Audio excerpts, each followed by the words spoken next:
नमस्कार मेरे हॉन्टेड कहानी परिवार। आज की कहानी गली में मिला सुनहरा खरगोश जिसने सबको परेशान कर दिया। ये कहानी इंटरनेट पर सामने आई एक डरावनी घटना पर आधारित है। इसे सुनने के बाद आप खुद महसूस करेंगे कि कुछ कहानियां सवाल छोड़ जाती हैं। मैंने शनिवार की सुबह ठंडी हवा में एक पुराने एंटीक शॉप के दरवाजे पर कदम रखा। टोल प्लाजा से 12 किलोमीटर दूर मेरे पास एक रसीद थी जो मुझे उस दिन की याद दिलाती थी। दुकान के अंदर चमकदार चीजों में खो गया, पर मेरा ध्यान एक सुनहरी खरगोश की छोटी सी मूर्ति पर गया। वो खरगोश लगभग टेनिस बॉल के आकार का, जैसे मेरी आहट का इंतजार कर रहा था। उसकी आंखें बहुत जागरूक थीं। ऐसा लगा जैसे मैं उससे जुड़ गया हूं, शायद जानवरों के प्रति मेरी चाहत के कारण। मैंने उसे $12 में खरीदने का फैसला किया। घर आकर मैंने उस सुनहरी खरगोश को अपने लिविंग रूम की शेल्फ पर रख दिया। मूर्ति ने मेरी सजावट में जाकर एक चतुराई से जगह बना ली। इतना सब कुछ सामान्य लगता था, लेकिन मुझे पता था कि कुछ तो बदलने वाला था। एक हफ्ते बाद अजीब घटनाएं शुरू हुईं।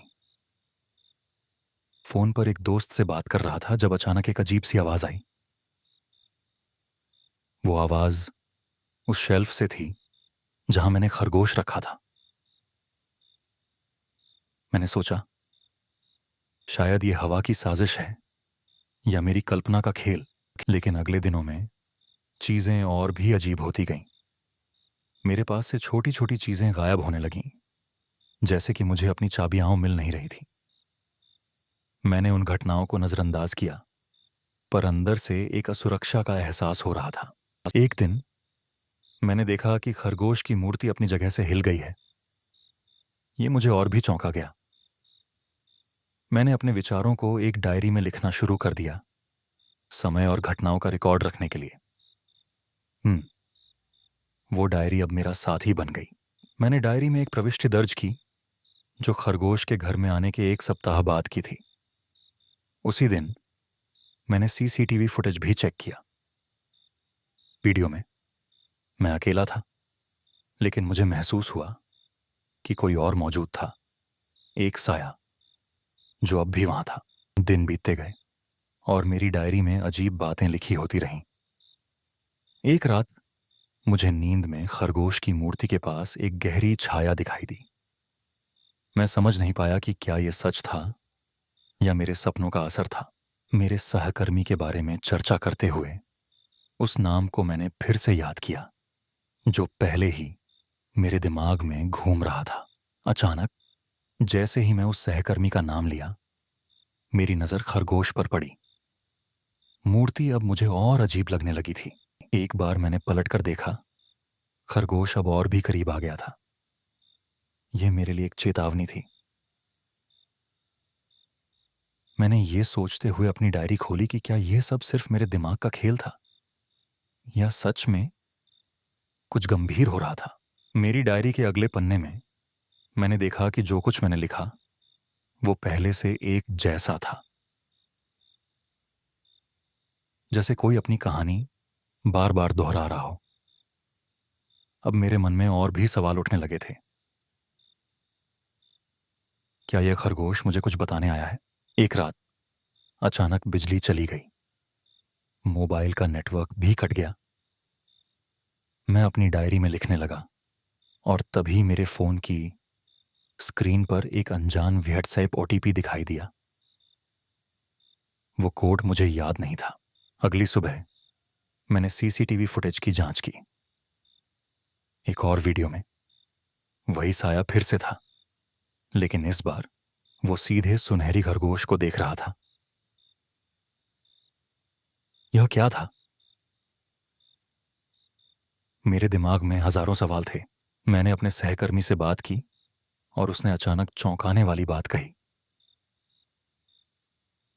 तुम्हें पता है, मेरे पापा भी एक खरगोश के साथ हाथ में दुर्घटना में गए थे। वो भी सुनहरा था। मेरी धड़कनें तेज हो गईं। क्या ये सब सच था? मैंने अपनी डायरी खोली और एक पन्ना पलटा। वहां वही पंक्ति थी जो मैंने पहले लिखी थी। एक बार फिर से वही, जैसे किसी ने मेरी कहानी को जानबूझकर लिख दिया हो। मेरा दिमाग अब चकरा गया था। कई सोच विचार के बाद मैंने खरगोश को निकालने का फैसला किया।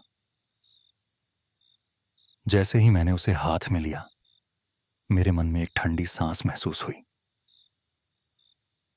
उस मूर्ति में एक बहुत गहरी कहानी छिपी थी जो अब सामने आ रही थी। मैंने उसे फेंक दिया, लेकिन वो धरती पर गिरकर एक अजीब आवाज की ध्वनि करने लगा, जैसे एक दर्द भरी पुकार। अब मुझे लगा जैसे वो मेरे साथ बंधा हुआ है।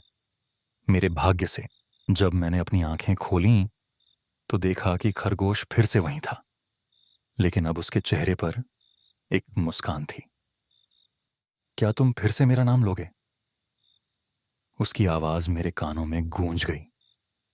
उस एक सवाल ने मुझे हमेशा के लिए कटकर छोड़ दिया। अगर आपको ये कहानी पसंद आई हो तो लाइक कीजिए, सब्सक्राइब कीजिए और बेल आइकॉन दबाइए।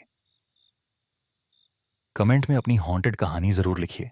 अगर आप चाहते हैं आपकी कहानी हम वीडियो में सुनाई हो तो मेल करें hauntedkahani26@gmail.com। सब्जेक्ट लिखें हॉन्टेड कहानी सबमिशन। मिलते हैं अगली डरावनी कहानी में।